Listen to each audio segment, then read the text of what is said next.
Welcome to Daily Wisdom, Walking the Path with the Buddha, a podcast shared by David Roylance. This podcast is dedicated to guiding you to completely eliminate the discontent mind and the suffering it causes by attaining enlightenment. Learn and practice the teachings of Gotama Buddha that will guide you to fully attain a peaceful, calm, serene, and content mind with joy. To support this podcast, visit patreon.com/support Buddha or visit buddhadailywisdom.com, where you will discover a full range of courses, retreats, and online learning resources to assist you on the path to enlightenment. Now, here's our teacher to share more.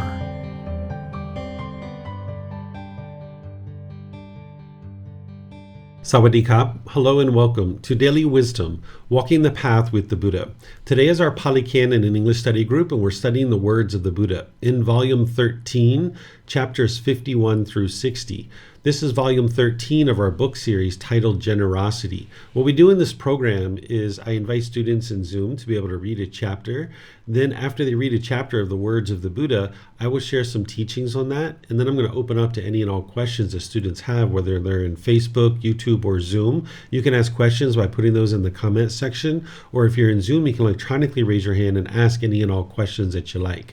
These chapters are actually quite small. Some of them are just kind of a couple of paragraphs or a page or something like that. So we're going to be studying these 10 chapters between 51 to 60. If there's anyone in Zoom that would like to volunteer, you're more than welcome to raise your hand electronically to volunteer to read. And you can also ask questions that way too. So let me know if you'd like to read this first chapter. Okay, it looks like Vibhav, and then we'll go to Pat after that. Chapter 51, Recipient and the Fruit of Giving, First Discourse. Then, knowing that the perfectly enlightened one has consented, Sakaka and the Nigantha's son addressed the Lichavis. Hear me, Lichavis. The ascetic Gotama, together with the community of good monks, has been invited by me for tomorrow's meal. You may bring to me whatever you think would be suitable for him. Then, when the night had ended, the Lichavis brought 500 ceremonial dishes of milk rice as gifts of food. Then Satchaka, the Nigantha's son, had good food of various kinds prepared in his own park, and at that time announced to the perfectly enlightened one, "It is time, Master Gautama, the meal is ready." Then, it being morning, the perfectly enlightened one dressed, and taking his bowl and outer robe, he went with the community of monks to the park of Satchaka, the Nigantha's son, and sat down on the seat made ready. Then, with his own hands, Satchaka, the Nigantha's son, served and satisfied the community of monks headed by the Buddha with the various kinds of good food. When the perfectly enlightened one had been eaten and put his bowl aside, Satchaka, the Nigantha's son, took a low seat, sat down at one side, and said to the perfectly enlightened one, "Master Gautama, may the merit and the great meritorious fruits of this act of giving be for the peacefulness of the givers. Agivesna, whatever comes about from giving to a recipient such as yourself, but who is not free from craving, not free from anger, not free from ignorance, and knowing of true reality, that will be for the givers. And whatever comes about from giving to a recipient such as myself, one who is free from craving, free from anger, free from ignorance, and knowing of true reality, that will be for you." Thank you. Okay, thank you, Vibhav. So here we've got a lot of background to kind of set up the scene of what was going on at the time. And then the Buddha gets into this teaching right here, where this is actually what's documenting his actual teaching. So this individual that is learning with the Buddha, what he's saying is anybody who makes an offering to you, that's going to benefit them, because that's going to benefit in the enhancement of the quality of that person's mind. And it's going to help them to be able to now come in contact with somebody that can learn the teachings from a student of the Buddha. Then the Buddha says, okay, anybody who gives him offerings, then it's going to be for the benefit of this student of the Buddha, because now the Buddha is going to be able to teach that student. And of course, the donor who's making the offering to the Buddha, they're benefiting too.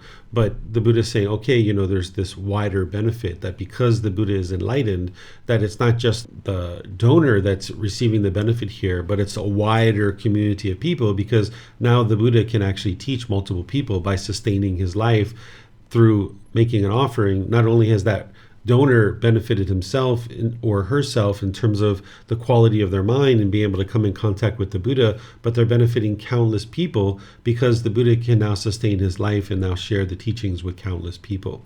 So this is just a very short teaching here. And I actually have this documented down here. As you guys probably are aware, you have the words of the Buddha, you have a reference to take you back to the original source teachings in the Pali Canon, and then you have the words from me to be able to help you more fully to understand and elaborate beyond just what the Buddha is describing, because sometimes his teachings are connected to other teachings. And if you aren't familiar with that, this words here will help you to be able to understand that. So let me know if you guys have questions on this first chapter, just something really short here with a lot of background story. All right, Vibhav, you have a question? Yeah, the question was really like in the end when the Buddha is saying that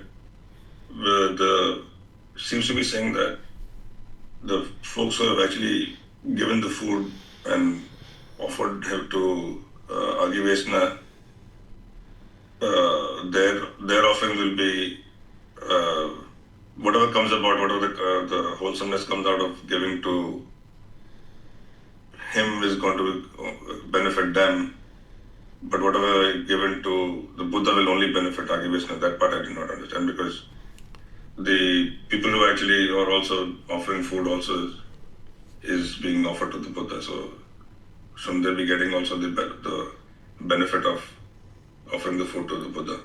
Yeah, this is where you can't look at the teachings of the Buddha in isolation. He's not saying that, this will only benefit, this person. That's not what he's saying. He's just helping this person understand that, hey, by other people choosing to keep me alive, essentially, this is what he's saying. By other people choosing to keep me alive, it's benefiting you, one of my close students, right? So he's not saying that's the only benefit. That's why you need to be able to make sure you look at the teachings of the Buddha in the totality. But he's just helping this person in this situation to understand that when donors are making offerings to him, that it's benefiting his students as well, because now he's able to share the teachings with them.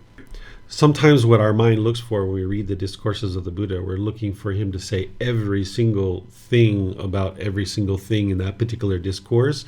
But sometimes he's just teaching just a small little section of his teachings. And then when you look at all of his other teachings and you put these together in totality, you can understand that, yes, of course, the donor who's making the offering to the Buddha, they're experiencing improvement too, because he talks about that in other discourses as well. But this is just one aspect of helping you to be able to understand one aspect of what he's teaching here. And so that's why you need to look at all the teachings in the totality, because in each individual teaching, he's not explaining every single thing about every single thing, right? Because in this situation, this student, the Buddha probably already knows, person probably already knows that the donor is getting some benefit here. So the Buddha doesn't need to teach that in this situation. He's only teaching this one little aspect of his teachings in this situation, but not all the benefit of everybody who's getting benefit in this situation.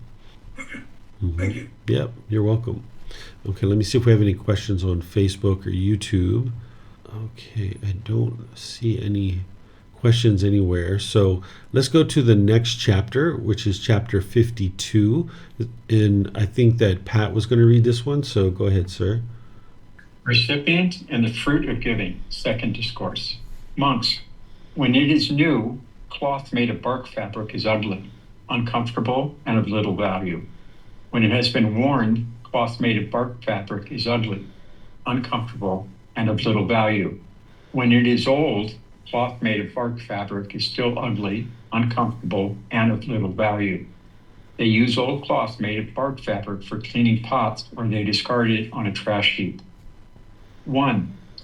So too, monks, if a junior monk is immoral, of unwholesome character, this, I say, counts as his ugliness. Just as the cloth made of bark fabric is ugly, so, I say, this person is similar. For example, for those who associate with him, resort to him, attend on him, and follow his example. This leads to their harm and discontentedness for a long time. This, I say, counts as his uncomfortableness. Just as cloth made of bark fabric is uncomfortable, so, I say, this person is similar. When he accepts a robe, alms food, lodging, and medicines and provisions for the sick, This acceptance is not of great fruit and benefit for those who offer such things. This, I say, counts as his being of little value.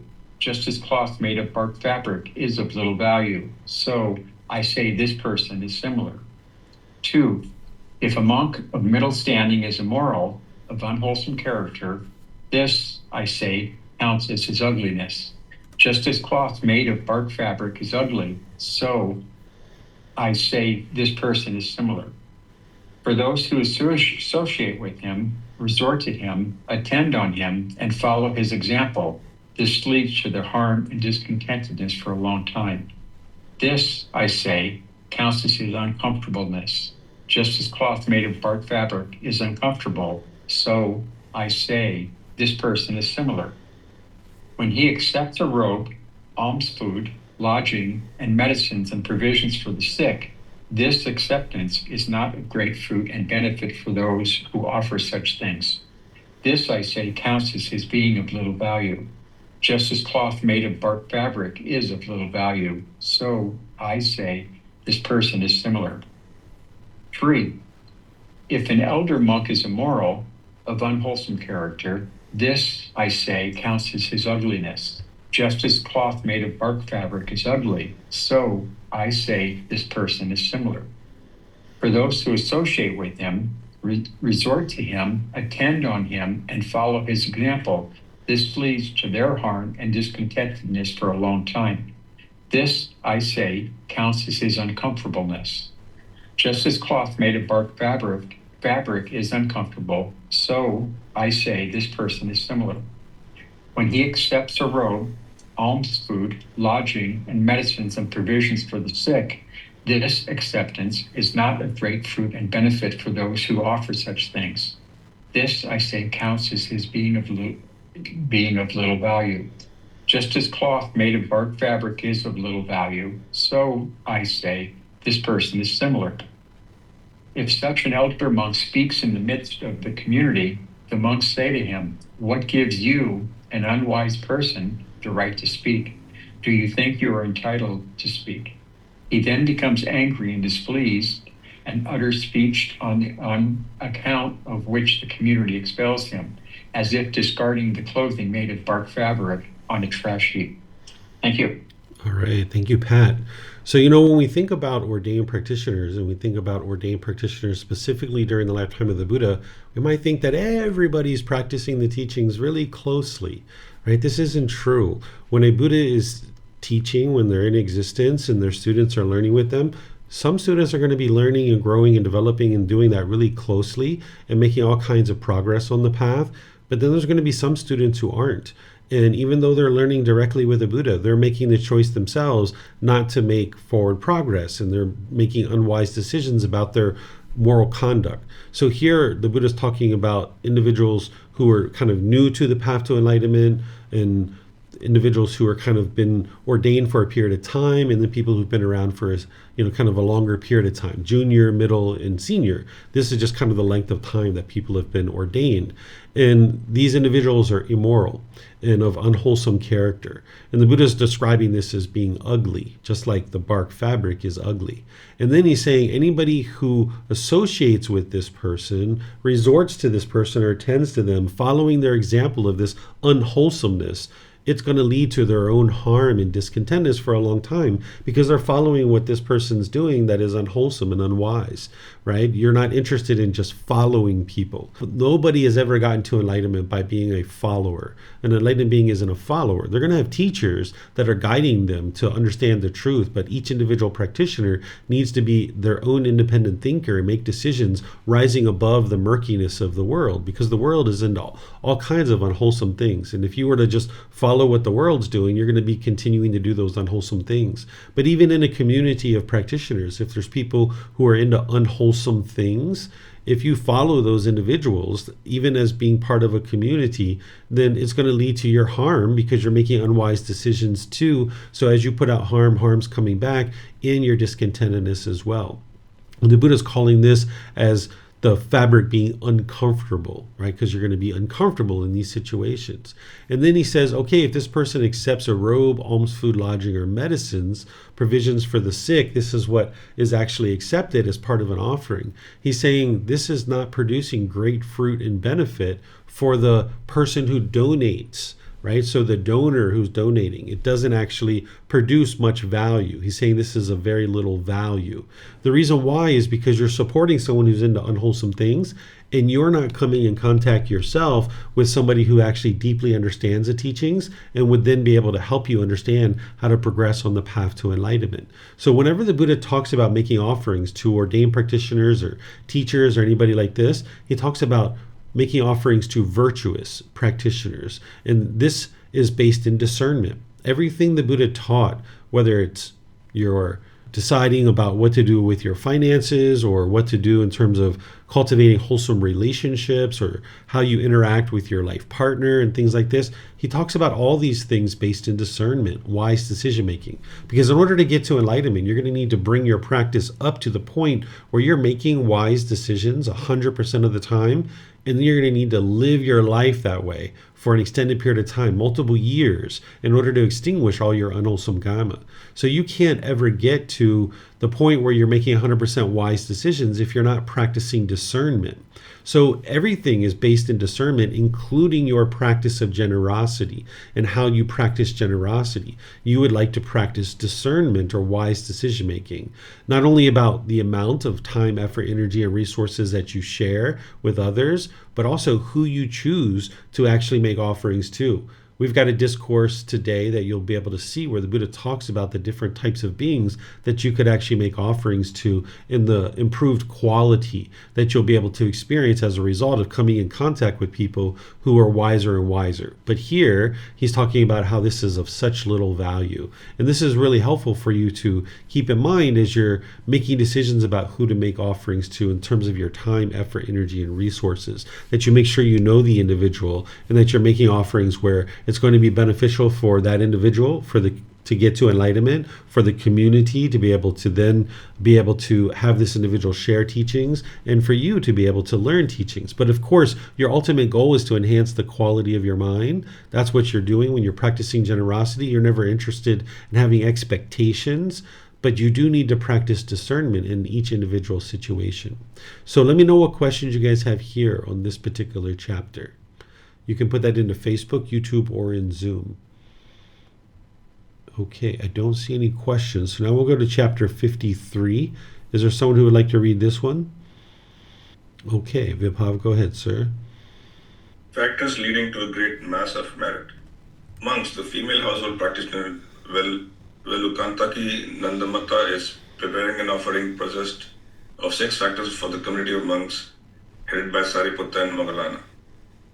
And how is an offering possessed of 6 factors? Here, the donor has 3 factors and the recipients have 3 factors. What are the 3 factors of the donor? The donor is joyful before giving. She has a calm, confident mind in the act of giving, and she is joyful after giving. These are the 3 factors of the donor. What are the 3 factors of the recipients? Here, the recipients are free of craving and are practicing to remove craving. They are free of anger or are practicing to remove anger. They are free of ignorance, unknowing of true reality, or are practicing to remove ignorance, unknowing of true reality. These are the 3 factors of the recipients. Thus, the donors has 3 factors and the recipients have 3 factors. In such a way, the offering possesses 6 factors. It is not easy to measure the merit of such an offering thus. Just so much is the stream of merit, stream of the wholesome, nutriment of peacefulness, heavenly, ripening in peacefulness, conducive to heaven, that leads to what is aspired for, needed, and agreeable to one's welfare and peacefulness. Rather, it is considered simply as an incalculable, immeasurable great mass of merit. Monks, just as it is not easy to measure the water in the great ocean thus, there are so many gallons of water, or there are so many hundreds of gallons of water, or there are so many thousands of gallons of water, or there are so many hundreds of thousands of gallons of water. But rather, it is considered simply as an incalculable, immeasurable great mass of water. Prior to giving, one is joyful. While giving, one settles the mind in trust. After giving, one is joyful. This is success in the act of offering. When they are free of craving and anger, free of ignorance and knowing of true reality, without taints, fetters, mentally disciplined, living the spiritual life, the field for the offering is complete. Having cleansed oneself and given with one's own hands, the act of charity is very fruitful for oneself and in relation to the others. Having performed such a charitable deed with the mind free from selfishness, the wise person, rich in confidence, is reborn in a happy, non-afflictive world. Thank you. Okay, thank you, Vibhav. So here, an individual was asking the Buddha questions, and he was helping them to understand how to make an offering. And he's talking to a female here, so he's giving 3 qualities or 3 factors that an individual would be practicing, and he's using the pronoun she, and then he's got 3 factors for the recipient. So when you're going to make an offering, it's important to be joyful before giving. This protects your mind, that you put some thought into the offering, that you're not overextending yourself in terms of your time, effort, energy, or resources, but also that you're not on the other side too, where you're being selfish, right? So you'd like to be joyful, that knowing that the offering that you're making is a offering that you're fully capable of doing from the middle way. Then you would like to be calm and confident in the act of giving. When there's conceit in the mind's going to have this pecking order where it's going to be putting yourself above people and putting yourself below people. So if you're making an offering to someone and you feel like you're below that person, your mind's going to be shaken up when you're making an offering to that person. So the Buddha is teaching you how to protect your mind, that you can be calm and confident while you're actually in the act of giving. And then when you're finished with your generosity, you would like to be joyful after giving, that you don't have remorse, like, oh my gosh, why did I give so much? I don't have the food that I need in order to sustain my life, or why didn't I give more? I'm so selfish. Why didn't I give more, right? So you can easily have remorse if you haven't thought about your offering beforehand. You could easily be remorseful at the end. So the Buddha is teaching you how to protect your mind in terms of making an offering that you're joyful before and after giving, and that you're calm and confident while giving. But then he goes into detail about who to make an offering to, that an individual would be free of craving, anger, and ignorance. This would be an enlightened being. This is the way to refer to the pollutions of the mind from a high level, because an enlightened being is working to eliminate the 10 fetters, and they've actually eliminated those out of the mind. But when we talk about them from a high level, we refer to it as the 3 poisons, or 3 unwholesome roots, or 3 fires, which here it's craving, anger, and ignorance. So if you're making an offering to someone free of craving, anger, and ignorance, this is an enlightened being, and this would be very beneficial. That's what the Buddha is talking about here, about how it's just an incalculable amount of mass of merit that you would be offering if you were able to practice the first 3 factors, and then you were able to practice these 3 factors. But not only making an offering to someone who's free of craving, anger, and ignorance, which would be an enlightened being, but also someone who's practicing for the removal of craving, anger, and ignorance, right? Someone who's on their way, and you can see very clearly that they're making their way forward on the path to enlightenment, that they're not just lackadaisical and complacent, but they're eagerly working towards improvement to the condition of their mind through eradicating the pollutions of the mind. Because you'd like to support those people in getting to enlightenment. The more people we have getting to enlightenment, the better, because now there's more and more people in the world with that wisdom to be able to help countless individuals. And the Buddha understood that it could be hard for someone just coming to the path to enlightenment to be able to figure out or discern whether someone is free of craving, anger, and ignorance, or whether they're practicing for the removal of craving, anger, and ignorance. So there are some other discourses, I think we might have covered these last week, where he gives you kind of a shorthand way to think about this, that he suggests to you to look at the person's mind and the quality of their mind. If they have a muddled mind where they're lacking concentration and focus and clarity, then they're not practicing the teachings very closely, and they don't understand the teachings very closely because they're not actually practicing them. Because if you uproot the pollutions out of the mind and you're working with these teachings for an elongated period of time, your mind, having gotten rid of those pollutions, will be very clear, very crisp, very focused, right? These are things that you'd be able to see, and you'd be able to see someone easily be able to talk about the teachings because they're actually practicing them on a day-to-day basis, that they're just so fresh in their mind, they're right in the forefront of their mind. So the Buddha talks about looking at those kinds of things, and including one's moral conduct, because whenever you're making decisions about where to practice generosity to support the community of practitioners that are sharing the teachings as teachers, if you're supporting someone who's, say, using drugs or alcohol, or gambling, or doing other things like this. Maybe they're shopping and buying things that are indulgent for themselves and things of this nature. Then you're supporting that kind of thing. Instead, you would like to look at someone's moral conduct, because that's going to give you an indication of what's going on in their mind. And you need to be able to do this without judging them, without looking down on them, without having ill will towards them, but just observing what you see with this person, and then you make wise decisions to make offerings to them. And it would be wise to build up a relationship with this person. Like, you don't just walk in, see someone brand new for the first time and give them a bunch of food or give them a bunch of money. You'll see this quite often here in Thailand, where ordained practitioners are just walking down the street and just people are just giving them stuff. And this actually breeds complacency amongst ordained practitioners and amongst teachers, because what you would like to be able to see is that this individual is practicing the teachings closely, and now you actually have a relationship with that person. And now that person is being motivated to learn and grow and develop on the path, because they know as they do, their wisdom is increasing, the improvement to their mind is increasing, and they're able to actually help an increasing larger number of people, right? And then this actually motivates them to do that, because they know they have food, they have clothing, they have shelter, they have medical care. And that's essentially the role of an ordained practitioner or a teacher who's given up their worldly life to pursue a life of sharing these teachings. They should be solely dedicated to helping their students to be able to get to enlightenment. And in order to do that, they need to be dedicated to their own enlightenment so that they can actually cultivate wisdom and then share that wisdom with others. So you would like to use discernment when you're making these offerings, because that's going to ensure that those people who are practicing the teachings the closest, that they're getting offerings so that they can be sustained in the world and then offer those teachings to other people. The Buddha goes on here and talks more about how, this is producing a massive amount of merit and so forth. He even talks about how this is conducive to heaven. It's important to always keep in mind that that's not the goal of the teachings of the Buddha. The goal of the teachings of the Buddha is this peacefulness, right? Getting to enlightenment where the mind's completely peaceful and joyful. And he goes on here and talking about some other things as well, helping you to be able to understand what he taught above this in kind of a little bit of a different way. So let me know what questions you guys have on this particular teaching, this discourse. This is chapter 53, Factors Leading to a Great Mass of Merit. All right, I'm not seeing any questions. So we'll go to the next one, which is chapter 54. And it looks like Pat's going to volunteer for that one. Go ahead, sir. The 4 purifications of offerings. Monks, there are these 4 purifications of offerings. What for? 1, there is an offering that is purified through the donor, but not through the recipients. 2, there is an offering that is purified through the recipients, but not through the donor. 3, there is an offering that is not purified through neither the donor nor the recipients. 4, there is an offering that is purified through both the donor and the recipients.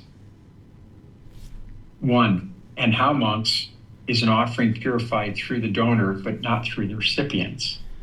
Here, the donor is virtuous, practicing moral conduct and of wholesome character, but the recipients are immoral and of unwholesome character. It is in this way that an offering is purified through the donor but not through the recipients. 2. And how is an offering purified through the recipients but not through the donor? Here, the donor is immoral and of unwholesome character, but the recipients are virtuous, practicing moral conduct and of wholesome character. It is in this way that an offering is purified through the recipients, but not through the donor. 3. And how is an offering not purified through neither the donor nor the recipients? Here, the donor is immoral and of unwholesome character, and the recipients too are immoral and of unwholesome character. It is in this way that an offering is not purified through neither the donor nor the recipients. 4. And how is an offering purified through both the donor and the recipients? Here, the donor is virtuous, practicing moral conduct and of wholesome character, and the recipients too are virtuous and of wholesome character. It is in this way that an offering is purified through both the donor and the recipients. These are the 4 purifications of offerings. Thank you. All right. Thank you, Pat. So I think this is a very, very straightforward discourse. I'm sure you guys followed this very closely. So I don't think I need to go through and describe it, line by line the way I do with some of these.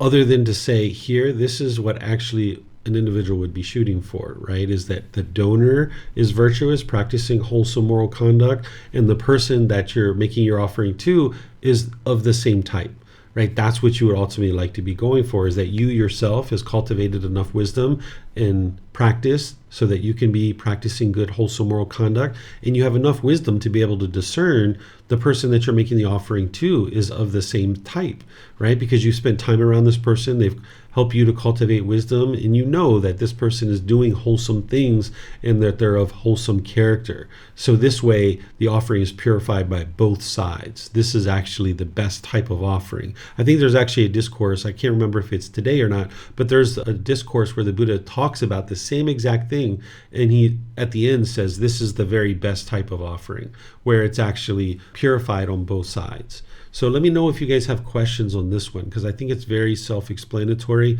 but if you need help, just let me know if you need help with this one. Okay, I don't see any questions anywhere. So we'll move on to chapter 55. Is there someone who would like to read this? Okay, Andrew, go ahead, sir. Chapter 55, why is one gift not of great fruit and benefit while the other is? Venerable Sir, why is it that one gift is not of great fruit and benefit while the other is? Here, Sariputta, someone gives a gift with expectations, with a bound mind, looking for rewards. He gives a gift thinking, having passed away, I will make use of this. He gives that gift to an ascetic or Brahmin, food and drink, clothing and vehicles, garlands, scents and ointments, bedding, dwellings, and lighting.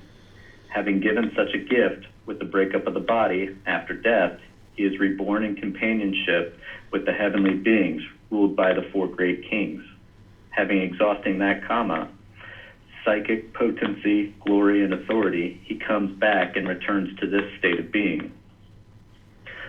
But, Sariputta, someone does not give a gift with expectations, with a bound mind looking for rewards. He does not give a gift thinking, having passed away, I will make use of this. Rather, he gives a gift thinking, giving is good. He gives that gift to an ascetic or Brahmin, food and drink, clothing and vehicles, garlands, scents and ointments, bedding, dwellings, and lighting. Having given such a gift with the breakup of the body, after death he is reborn in companionship with the Tava Timsa, heavenly beings. Having exhausted that kama, psychic potency, glory, and authority, he comes back and returns to this state of being. He does not give a gift thinking giving is good, but rather he gives a gift thinking giving was practiced before by my father and forefathers. I should not abandon this ancient family custom. He gives that gift to an ascetic or Brahmin, food and drink, clothing and vehicles, garlands, scents and ointments, bedding, dwelling, and lighting. Having given such a gift with the breakup of the body, after death he is reborn in companionship with the Yama heavenly beings. Having exhausted that kama, psychic potency, glory, and authority, he comes back and returns to this state of being.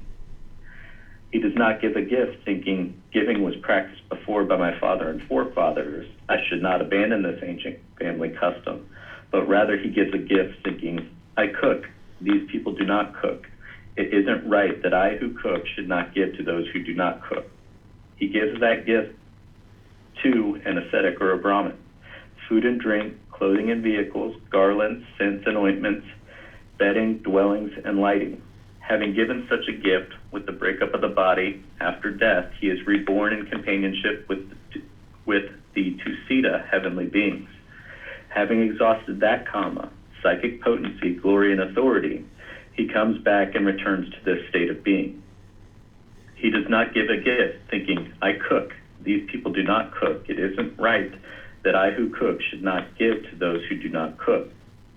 But rather, he gives a gift thinking, just as he sees of the elders, that is, Ataka, Vamaka, Vama heavenly being, Vesamita, Yamatagi, Anjirasa, Bharadavaja, Vaseta, Kasapa, and Bagu, held those great sacrifices.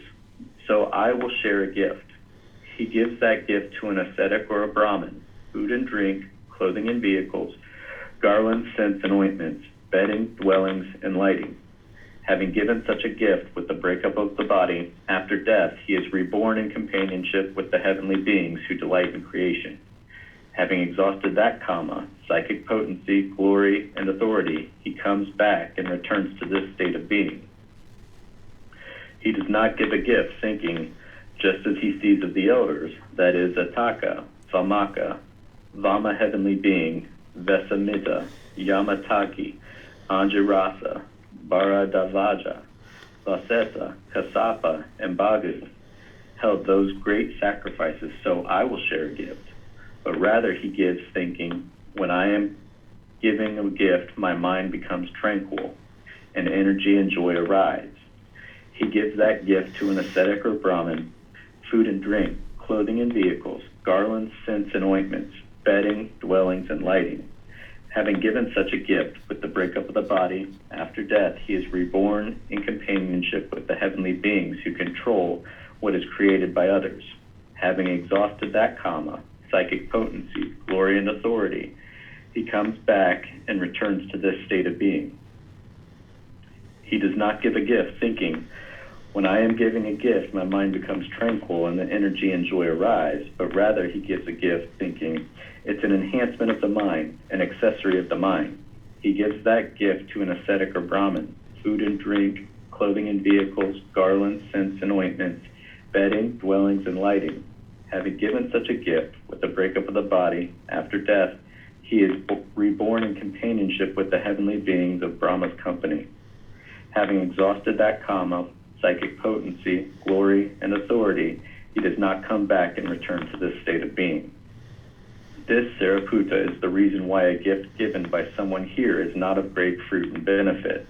And this is the reason why a gift given by someone here is of great fruit and benefit. Okay, thank you, sir.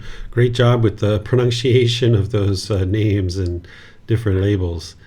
So here, these first several paragraphs, the Buddha is describing kind of lower levels of benefit of what would actually produce any type of benefit, because here in this first one, he's talking about someone who gives a gift with expectations. If you're giving a gift with expectations, that's not actually generosity yet. So there's still craving, desire, attachment there. There's still longing, yearning. The mind is bound up. This person is looking for rewards, right? And this is why he's giving this gift. This person is thinking that once he passes away, that he's going to make use of this gift. This is a common thing that you'll hear in many Buddhist cultures, is that when they go to the temple, they will make sure that they're giving water, for example, because they think if they don't give water, that in their next life they're going to be thirsty. So they're giving that water because they think that that's the water that they're going to drink in a future life. Or they might give certain foods that they actually enjoy eating in this life, and they think that if they give those foods during this life, that when they're reborn they're going to be able to eat those same foods in the future. This isn't what's going to produce beneficial results in order to be able to train your mind to get to enlightenment. And that's why the Buddha is saying this person, they come back and they return to this human world, right? They're not actually necessarily getting to enlightenment in this case, right? They're actually coming back into the human world. They're being reborn. In each one of these, there's actually rebirth, but as they're being reborn into, maybe higher states of being within the human realm, or ultimately into the heavenly realm as well. And by the time he gets down here to this last one, this is actually what it is that you would like to be practicing on a regular basis. That he does not give a gift thinking, when I am giving a gift, my mind becomes tranquil and energy and joy arises. But rather, he gives a gift thinking it's an enhancement of the mind, an accessory of the mind. That's what you would like to be with. When you're practicing generosity, just know that it's helping you eliminate craving, desire, attachment. That's what's going to produce the beneficial results. You don't want anything. You don't expect anything. You're not longing, yearning for anything. You're not looking for any rewards. You're just making this offering because you know it's an enhancement to the quality of your mind. And of course, you need to practice discernment when you're making that offering. And by giving that particular gift, what the Buddha is saying, okay, at the breakup of the body, now this individual is being reborn into this realm of the heavenly realm with Brahma's company, right? This is God. This is the way that they refer to God during the lifetime of the Buddha. So he's saying here that this individual does not come back to this state of being. So this person is in the third stage of enlightenment, essentially, and they're going to get to enlightenment in the heavenly realm. So this is what you would like to be practicing. And it's not that you just make one offering this way and what bada bing, bada boom, you're in the heavenly realm, right? And that's all not the ultimate goal anyway. The ultimate goal is actually to get to enlightenment in this life. But nonetheless, if you're regularly making offerings in this way, that's helping you to reduce and eliminate your cravings. And that's what's actually producing these improved rebirths, because your rebirth is based on the status of your mind at the time of death. So if you have less pollution in your mind at the time of death, then if you haven't gotten to enlightenment or you don't get to enlightenment at death, then there's going to be an improved rebirth, either in this realm of human realm or in the heavenly realm. So that's what you're ultimately working towards, is to get to enlightenment itself. But if you fall short of that for any reason, that's what the Buddha is teaching you here, is that these are the potentials. And it's based here in generosity. But sometimes when people read these things, they think like, oh, you're buying your way into heaven or something like that. No, that's not what it is at all. It's that because you're practicing generosity and you're doing that to enhance the quality of your mind, you're reducing and eliminating your craving, desire, attachment. And with less of that in your mind, now you will experience a certain rebirth because of that. So that's what the Buddha is teaching you here. So you would like to be practicing generosity with this in mind, that it's an enhancement to the quality of the mind and an accessory to the mind. It's helping you eliminate craving, desire, attachment. It's training your mind to let go. And the Buddha teaches you to practice generosity frequently throughout your day, right? That you're multiple times a day practicing generosity. That's what you'd like to build up to. And remember, you're sharing your time, effort, energy, and resources. So you don't have to be rich and wealthy to go around and be, giving your money away to everybody. That's not what you would like to be doing. But, help your neighbor with picking up trash, or, you see someone drop their wallet, you hand it to them. Or you're walking into the store, you could be holding the door for that person. You're at the market, you could be getting some bananas for your neighbor, right? You can be practicing generosity like this.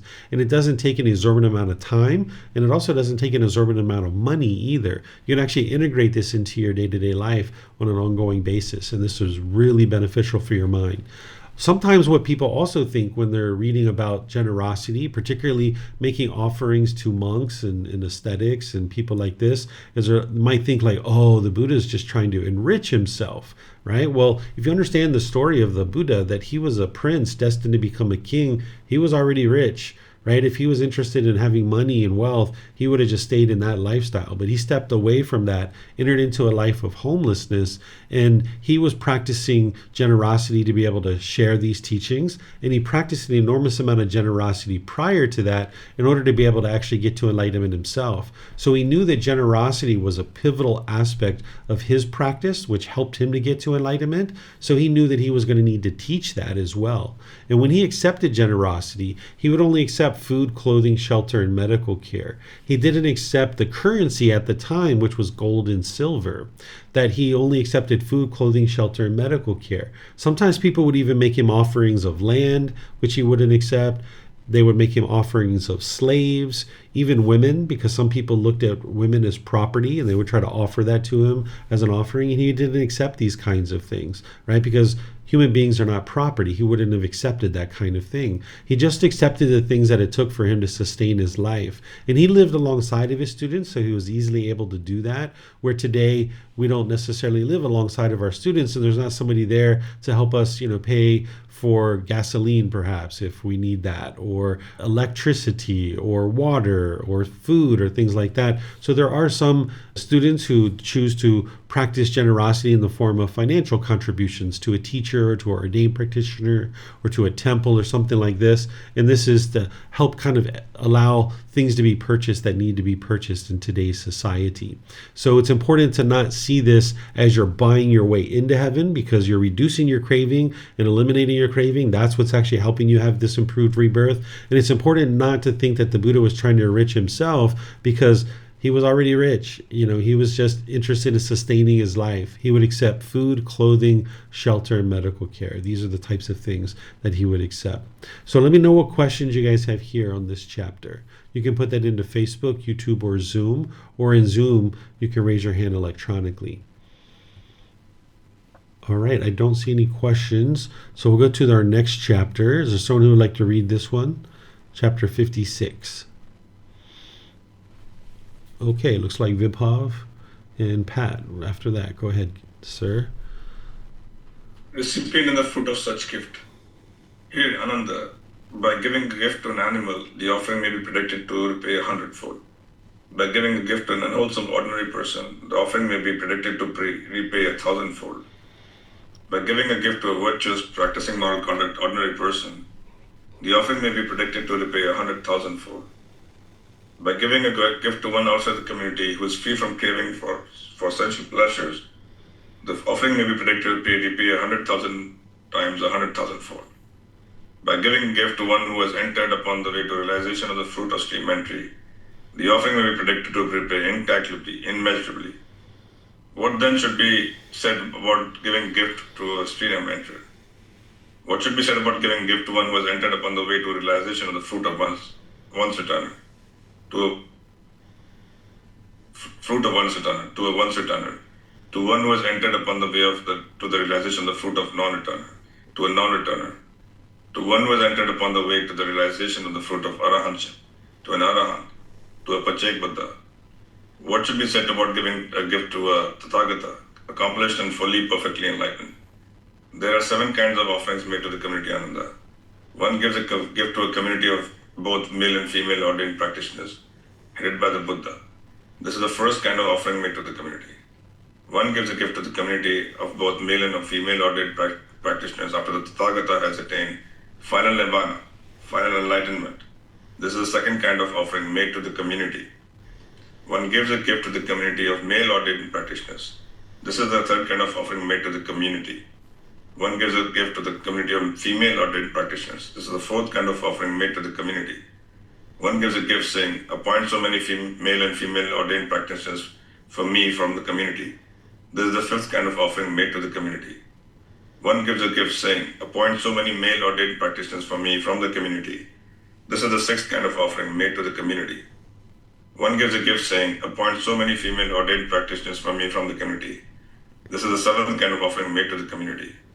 In future times, Ananda, there will be members of the clan who are yellow necks, immoral, of unwholesome character. People will give gifts to those unwholesome persons for the sake of the community. Even then I say, an offering made to the community is incalculable, immeasurable. And I say that in no way is a gift to a person individually ever more fruitful than an offering made to the community. There are the 4 kinds of purification of offering. What for? We already read there this. There is the offering for that is purified by the donor, we not by the recipient. We already read this, Vibhav. This is the one that we just read, but we can jump down here. This is new, right here. That is what the perfectly enlightened one said. When the fortunate ones had said that, the teacher said further, when a virtuous person to an unwholesome person gives with trusting heart a gift righteously obtained, placing confidence that the fruit of action is great, the donor's virtue purifies the offering. When an unwholesome person to a virtuous person gives with untrusting heart a gift unrighteously obtained, nor places the confidence of the fruit of action, nor places confidence that the fruit of action is great, the recipient's virtue purifies the offering. When an unwholesome person to an unwholesome person gives with untrusting heart a gift unrighteously obtained, nor places confidence that the fruit of action is great, neither's virtue purifies the offering. When a virtuous person gives to a virtuous person gives with trusting heart a gift righteously obtained, placing confidence that the fruit of action is great, that gift, I say, will come to full fruition. When a passionless person to a passionless person gives with trusting heart a gift righteously obtained, placing confidence that the fruit of action is great, that gift, I say, is the best of worldly gifts. Thank you. Okay, thank you, Vibhav. So I'm just going to go all the way back here where we started, because this is the discourse that I was mentioning to you guys, where the Buddha talks about kind of this increased level of benefit as you make offerings to different types of beings. So here he starts with an animal, that even giving a gift to an animal when you're practicing generosity, it's actually beneficial. It's going to help you because you're practicing giving and sharing. It's enhancing the quality of your mind. That's what you're working for, right? To train your mind to let go. So there's some benefit there, right? And then same thing, even you give to an unwholesome person. Sure, there's some benefit there, right? Giving a gift to a virtuous ordinary person who's practicing wholesome moral conduct. There's some benefit there. And now the Buddha goes through all these different people. He ultimately gets to people who are in one of the 4 stages of enlightenment. That's what he's talking about here, about stream entry, once returner, non-returner, and otter hunt. Of course, there's increased levels of benefit there because not only are you still enhancing the quality of your mind through training it to let go, but you're coming in contact with someone who's in one of the 4 stages of enlightenment, and now you can actually learn how to get to one of those 4 stages of enlightenment. That's one of the added benefits here that it's happening.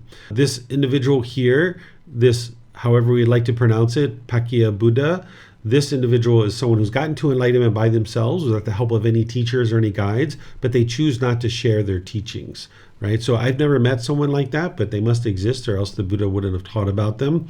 And then ultimately the Buddha says, okay, here, sharing an offering with an actual Buddha, with a Tathagata, a fully perfectly enlightened one, there's an enormous amount of benefit there because you're coming in contact with an actual Buddha and you can get deep, deep wisdom about how to actually progress on the path to enlightenment. So he's saying these are the 7 kinds of offerings made to the community. And now he goes on to explain these different types of offerings. So you guys heard Vibhav read this. This is pretty self-explanatory here. Then he talks about purification of the offering, which is what we previously read. So you guys are familiar with that. And then he just goes into kind of talking about it in this particular way. But I'm going to jump down here to this. This is where he's saying, when a passionless person to a passionless person gives with trusting heart a gift righteously obtained, placing confidence that the fruit of action is great, that gift, I say, is the best of worldly gifts.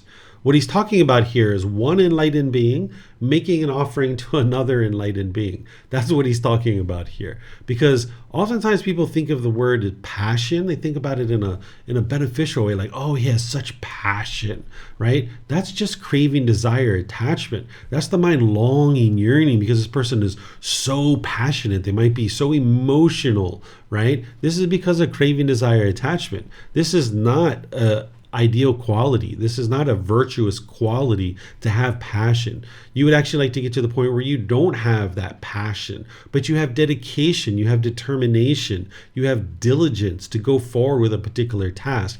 That's what I think people are really talking about when they say, oh, he has such passion. What they're really trying to describe is the dedication to determination and diligence, right? Because you can have dedication, determination, and diligence without passion, without craving, desire, attachment. If you actually are motivated by craving, desire, attachment, when that burns out, you will burn out. You will no longer be interested in pursuing that thing. That's why you might have pursued things for a certain number of months or years, and then you just kind of gave up on it because your craving burnt out, right? But if you're all the way on the other side where you're dull and lethargic and complacent, that's not producing beneficial results for you either. So you'd like to come to the middle where you're making wise decisions and you're working towards your goals, objectives, or interests through wise decisions with determination, with dedication and diligence, with enthusiasm, with ambition, with motivation and encouragement, right? And you can actually do that as a passionless person, meaning that you don't have craving, desire, attachment. There isn't this longing, yearning.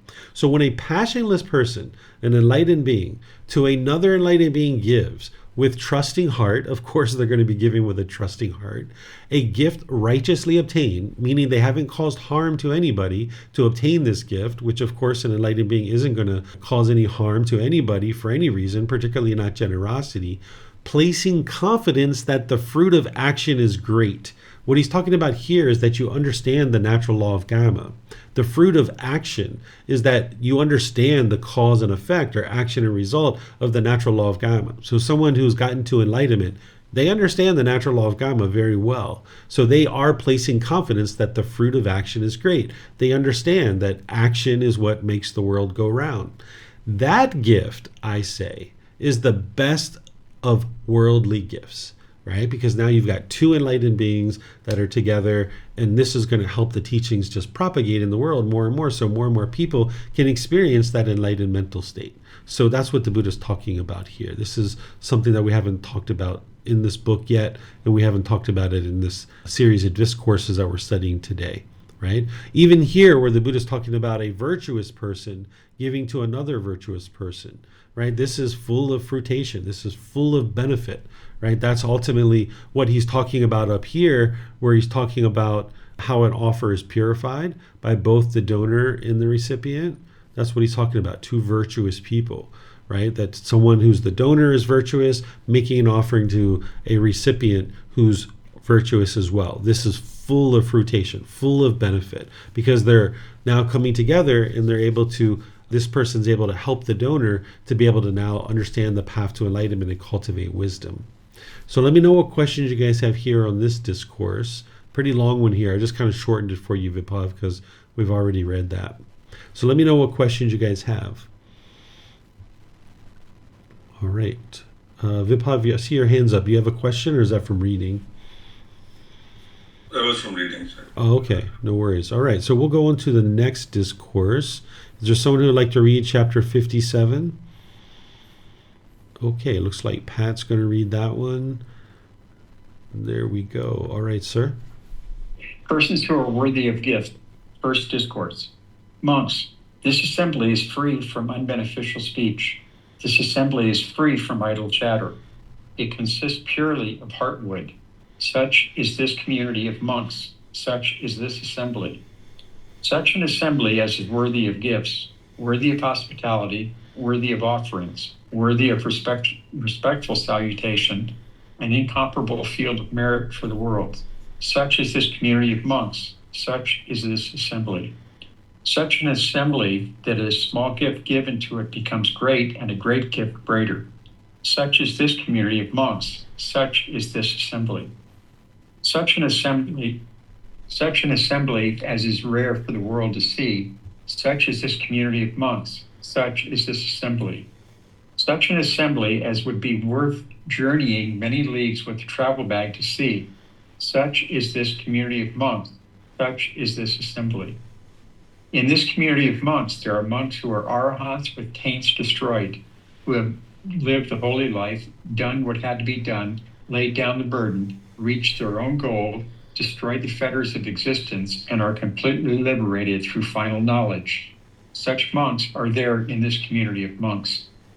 In this community of monks, there are monks who, with the destruction of the 5 lower fetters, are due to reappear spontaneously in the heavenly realm, and there attain final dhamma without ever returning from that world. Such monks are there in this community of monks.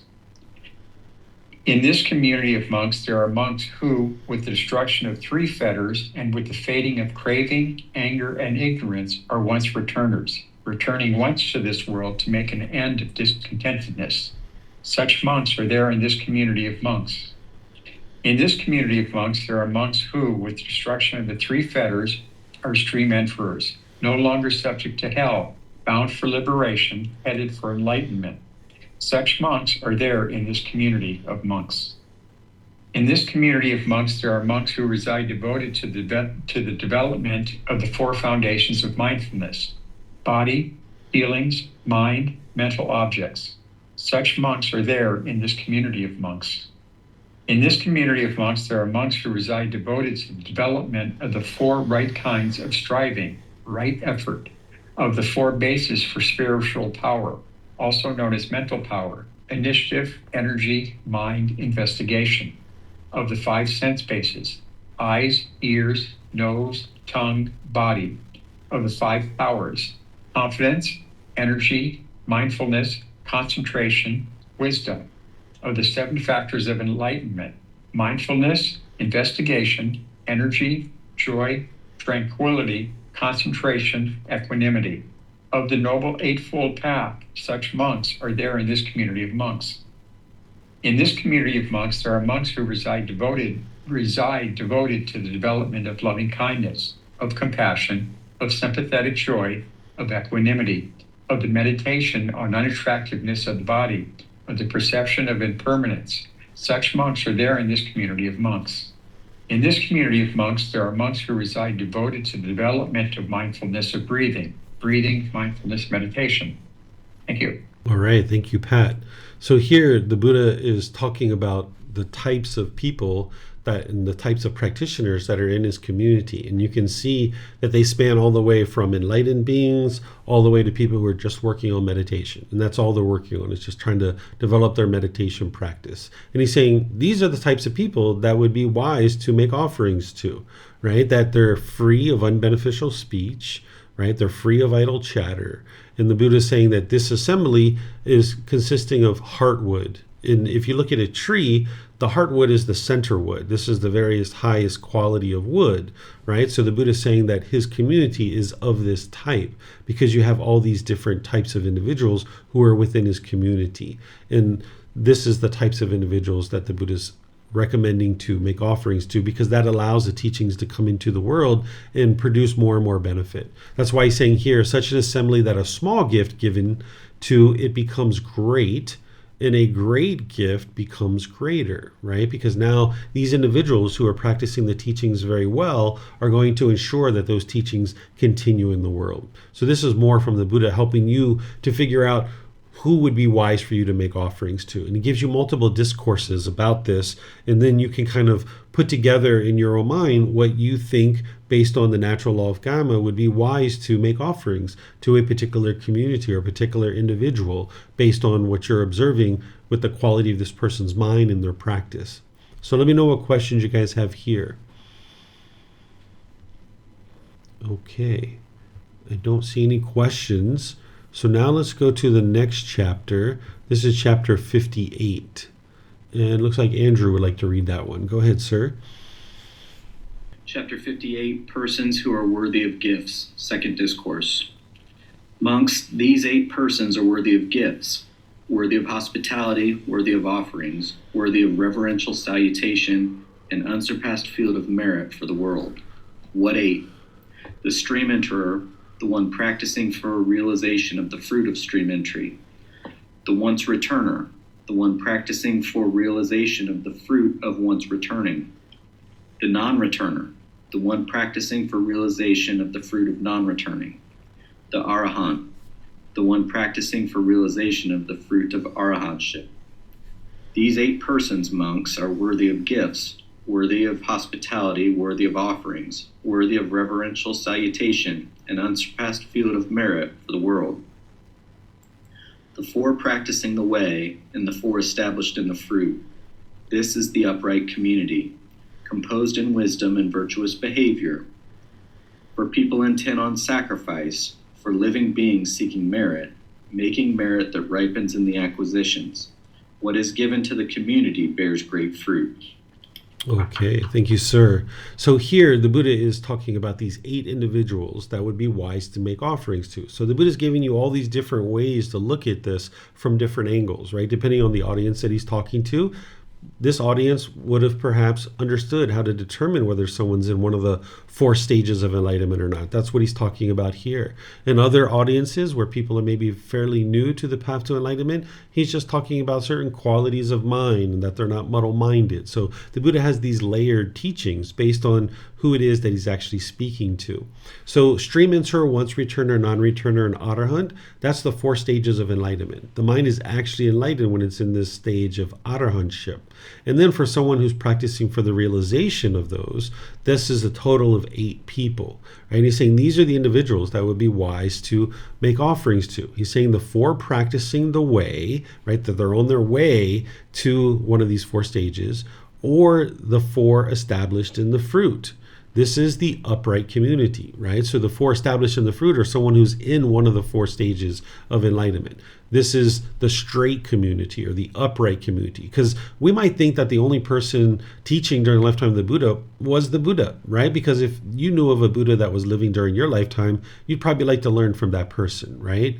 But not everybody understood that he was a Buddha. So there were plenty of other teachers who were teaching, and they were claiming that it was their teachings that led to enlightenment. But the Buddha knew it was his teachings. That's why he persevered. That's why he had the dedication and diligence to share his teachings. And he knew that his community was the upright community or the straight community that were composed of wisdom, that understood the path to enlightenment, and they had virtuous moral behavior, right? So there were multiple people that were teaching, and there were multiple communities, but it was his community that was practicing the true way, right? Now he says, for people intent on sacrifice, for living beings seeking merit, what merit is where you're coming together with somebody to be able to actually make an offering, and then at the same time you're able to gain insight and wisdom about the path to enlightenment. That's what the merit is it's the wisdom that you're cultivating. It's the training of the mind to be able to let go of eliminating craving, desire, attachment. It's like not this magical bank account somewhere in the sky. It's the fact that you've been able to acquire this merit or acquire this wisdom, that you've been able to reduce your craving, desire, attachment by making this offering. And that's why the Buddha says making merit that ripens in the acquisitions, right? That if you're cultivating wisdom by coming in contact with someone of one of these 8 people, you're cultivating wisdom through this practice of generosity and making offerings. It's reducing your craving, desire, attachment. You're cultivating wisdom. It's going to ripen in the acquisitions. What the acquisitions are is that you'll actually be able to get to one of the 4 stages of enlightenment. You will acquire one of the 4 stages. You will attain one of the 4 stages. That's what it means, that your merit of continuously making offerings to reduce your craving, desire, attachment, continuously cultivating wisdom, it's going to ripen in you acquiring one of the 4 stages of enlightenment yourself. That's what it means by ripening in the acquisitions. What is given to the community bears great fruit. This is a very important line, because whenever someone is accepting offerings from a community, you would like to see them that they're actually using a certain portion of that offering in order to be able to sustain their life, right? That nowadays people are going to need food, clothing, shelter, medical care, financial support to be able to sustain their life. But what you should also be seeing is that there's this benefit coming back to the community. You shouldn't expect it. You shouldn't long and yearn for it or want it, but you should see it. With your discernment, you should be able to see that that person isn't just stuffing money in their pocket, filling up their bank account, indulging in all kinds of indulgent expenses and things like this, but you see a nice center. You see opportunities to learn and grow and develop on the path, that this individual isn't just lining their pockets, right? They're not driving around in private jets with Fendi bags and Gucci sunglasses and stuff like this. There was actually a case like that here in Thailand several years ago. And when the Thai people found out about it, they went to arrest this person because they take this kind of stuff very seriously. And this person actually escaped and went to the USA, and they put out an Interpol warrant, and they had the US police arrest this person. They extradited them back to Thailand. They went through the court system, and they were found guilty of fraud. And they sentenced the person to 20 years in prison because they were using the resources that were being donated to him for self-indulgent things like Gucci sunglasses, Fendi bags, riding around in chartered airplanes and things like that. And of course, this person was putting it out on Facebook and Instagram and all these kinds of places. That's how they found out about it. So when you're making offerings, you're not interested in just blindly giving, because that breeds complacency in a group of people who are ordained or who are teachers. You would like to make sure you're looking to see that they're practicing the teachings well. And as a result, you're now interested in giving them an offering, which now this is going to help you to eliminate your craving, desire, attachment, and come into contact with someone who has deep wisdom about the path, that is then going to help you to cultivate that wisdom to now be able to get to one of those 4 stages of enlightenment yourself. So that's what the Buddha is teaching you here. So let me know what questions you guys have on this chapter. Okay, I don't see any questions anywhere. So let's move to the next one, which is chapter 59. Is there someone who would like to read this one? Okay, Pat, go ahead, sir. Persons who are worthy of gifts, 3rd discourse. Monks, these 7 persons are worthy of gifts, worthy of hospitality, worthy of offerings, worthy of respectful salutation, an unsurpassed field of merit for the world. What's 7? The one liberated in both respects, the one liberated by wisdom, the body witness, the one accomplished in view, the one liberated by confidence, the teachings practitioner, and the confident practitioner. These 7 persons are worthy of gifts, worthy of hospitality, worthy of offerings, worthy of respectful salutation, an unsurpassed field of merit for the world. Thank you. All right. Thank you, Pat. So again, another discourse giving us another angle to look at in terms of who to make offerings to. And what I've done here is that these things here, these 7 that he's talking about, they're actually taught in other parts of the book series. So if you scroll down or you look at the next page in the book, if you're looking at a printed version, you're going to see what I'm referencing for you to be able to help you understand what these things are. So this first one where he says, the one liberated in both respects, this is a fully perfectly enlightened Buddha. And he explains this in chapter 13 of volume 2. So you can go back to that and you can see where he describes what this is and the difference between a fully perfectly enlightened Buddha and one who is just liberated by wisdom. That someone who's just liberated by wisdom, this is just a regular average enlightened being, but someone who's liberated in both respects, you'll be able to see what that is in that particular chapter. Then one liberated by wisdom, this is an arahant, this is an enlightened being, and you can see that in that same chapter 13 in volume 2, and so forth and so on. I explain these here. This body witness one, I don't have any insight into what that is and what they're referring to. I haven't seen anything in regards to that anywhere.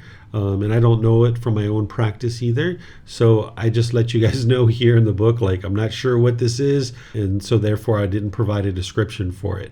And then I go through and describe each one of these and help you to understand where in the book series you can find the detail to be able to understand this. So that way, if you would like to follow this particular teaching as determining who to make offering to, you'll have the detail of how to do that. So let me know what questions you guys have here on this chapter. Okay, I'm not seeing any questions. We're towards the end of our program here, so I suspect you guys don't have many questions, that we've been through almost 13 volumes of books here. So you guys have learned a lot to this point. So I'm seeing that your questions are all tapering off as we've gotten to the end of this program, which is what you would think for people who have studied very deep and very closely, that the questions would kind of taper off like that. Okay, so it looks like Vibhav is volunteering for this last one for this evening. So go ahead, sir. Persons who are worthy of gifts. Monks possessing 5 qualities, a monk who is worthy of gifts, worthy of hospitality, worthy of offerings, worthy of respectful salutation, and unsurpassed field of merit for the world. What 5? Here a monk is accomplished in virtuous behavior, moral conduct, accomplished in concentration, accomplished in wisdom, accomplished in liberation, and accomplished in the wisdom and the vision of liberation. Possessing these 5 qualities, a monk is worthy of gifts, worthy of hospitality, worthy of offerings, worthy of respectful salutation, and unsurpassed field of merit for the world. Thank you. Okay, thank you, sir. So once again, down here in the notes section where I've shared some details with you, I've helped you to be able to see how to know what each of those things are. Someone who's accomplished in virtuous behavior, the Buddha describes this in the Eightfold Path, and he describes it in the 5 precepts. That's someone who's accomplished in virtuous behavior. So if you're familiar with those teachings, you'd be able to identify that individual. Accomplished in concentration, well, you need to be able to understand the teachings in chapter 67 in volume 3. This is where the Buddha talks about the 4 developments of concentration, right? So forth and so on. So each one of these I've detailed for you to help you understand. I'll just share what a couple of these are here. Let's just start with number 4. Someone who's accomplished in liberation. This means that they've completely eliminated all the 10 fetters, and they've had an extended period of time where there's no discontentedness in the mind whatsoever. 1, 2, 3 years, you're going to see that no matter when you're around this person, their mind's calm and collected, that they don't have any discontentedness. Doesn't matter what's happening, their mind's completely peaceful and joyful. That's because their mind is actually liberated. Their mind is enlightened, right? And just above that, the Buddha talks about accomplishment in wisdom, right? This is the 10-fold path that these types of people would be practicing, the arahant. They'd be practicing not just the Eightfold Path, but also right wisdom and right liberation, that they would have deep wisdom about the path to enlightenment. But this 5th one that he's talking about, accomplished in wisdom in vision of liberation, this is an individual who's actually able to guide others towards enlightenment, that they fully understand the path to enlightenment, not only because they are enlightened themselves, but they're able to actually help others to be able to get to enlightenment as well. And that's why the Buddha is saying, yes, this is a person that you'd be interested in being able to make offerings to. So let me know what questions you guys have here on this particular chapter. You can put that into Facebook, YouTube, or Zoom, or you can raise your hand in Zoom. I see, Vibhav, you still have your hand up. Is that from reading? Yes, I'm reading it. Oh, okay, no worries. Okay, let me see if we have any other questions. I see Pat's thank you. You're welcome, sir. Okay, I don't see any other questions anywhere. All right, so what I'm going to do then is just end class with a thank you, like I always do. Just thank you for your dedication and determination to grow and develop on the path. We are coming towards the end of our program here. We only have a few more weeks left, and we're going to be restarting from the very beginning on January 10th. That's where we're going to be starting with Volume 2, Chapter 1 in this particular program. And then on January 4th, we're going to be restarting the group learning program from the very beginning, which is a great program for people to start out in. That's Volume 1 of the book series. And I teach that in a more traditional method. So that's really great for people to start out with that.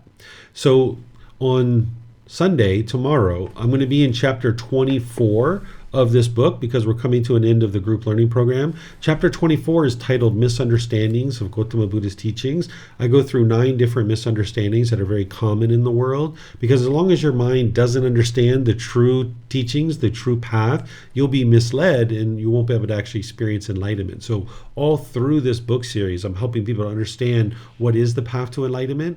But here in chapter 24, I call out 9 really major misunderstandings that people have. So if you would like to attend that at either 9 a.m. or 9 p.m. on Sunday, Thai time, you're more than welcome to. And then on Wednesday, I'm going to be doing meditation with students and then opening up to any and all questions that you guys might have. And then, of course, next week, I'm going to, on Saturday, be going into the next 10 chapters, chapters 61 through 70. So you're more than welcome to attend that if you like. So thank you all for reading. Thank you for your questions. If you guys have any questions that you might be sending in later and kind of getting feedback or seeking guidance on the path, and whatever you choose to do today, have a very lovely and wonderful rest of your day. We'll see you next time. Sawadee ka. Thank you for listening to this podcast. To provide support for this podcast, visit patreon.com/support Buddha. To access more teachings, visit buddhadailywisdom.com. There, you will discover a full range of courses, retreats, and online resources to assist you on the path to enlightenment. Remember to establish a daily, consistent meditation practice, along with learning and practicing these teachings. A well-developed meditation practice is the foundation in which to train the mind to attain enlightenment.